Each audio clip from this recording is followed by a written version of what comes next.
नमस्कार, मी दीपक पळसुले. महाराष्ट्र लाईव्ह मध्ये आपल्या सगळ्यांचं स्वागत. बुलेटिनच्या सुरुवातीला या घडीची एक महत्त्वाची बातमी. आमदार सुरेश धस यांचा गुंड कार्यकर्ता सतीश भोसले उर्फ खोक्या अजूनही पोलिसांच्या तावडीत सापडलेला नाही. मात्र हाच सतीश भोसले माध्यमांना मात्र उघडपणे प्रतिक्रिया देताना दिसतोय. त्याच्या अटकेसाठी पोलिसांची 2 पथकं देखील रवाना झालीत.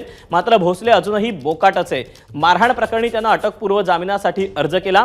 मात्र पोलिसांना तो कधी सापडतो हा सर्वात मोठा सवाल आहे. याच मुद्द्यावरून आज सुधीर मुनगंटीवारांनी सरकारला घरचा आहेर दिला. आरोपी पोलिसांना सापडत नसेल आणि पत्रकारांना सापडतोय तर अशा पत्रकारांना तसा दर्जा द्यायला हवा असा टोला मुनगंटीवारांनी लगावला. कायदा सुव्यवस्थेवर प्रश्नचिन्ह निर्माणच होईल ना. जर पत्रकारांना इंटरव्ह्यू द्यायला तो सापडतो आणि पोलिसांना सापडत नसेल तर पत्रकारांचा पी मोठा की पोलिसांचा पी मोठा की पैशाचा पी मोठा हा विचार तर केला पाहिजे ना.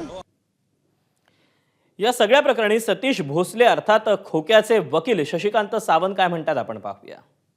या घटनेमध्ये सतीश भोसले हा घटनास्थळावर नाही, त्यांनी कुणालाही मारहाण केलेलं नाही असं प्रथमदर्शनी एफ आय आरवरून निष्पन्न होत आहे. हा जो एफ आय आर दाखल केला याला 16 दिवसाचा विलंब आहे हे लक्षात घ्या. डिस्चार्ज झाल्यानंतर दवाखान्यातून सुद्धा 6 दिवसाचा विलंब आहे प्रकरण दाखल करायला. मग एवढा सिरियस ऑफेन्स आहे असं जर त्यांचं म्हणणं असेल फिर्यादी पार्टीचं तर मग सेम डे दिवशी एफ आय आर दाखल का नाही हा प्रश्न आहे.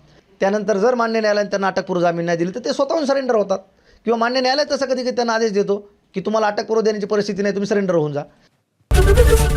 एबीपी माझा, उघडा डोळे बघा नीट.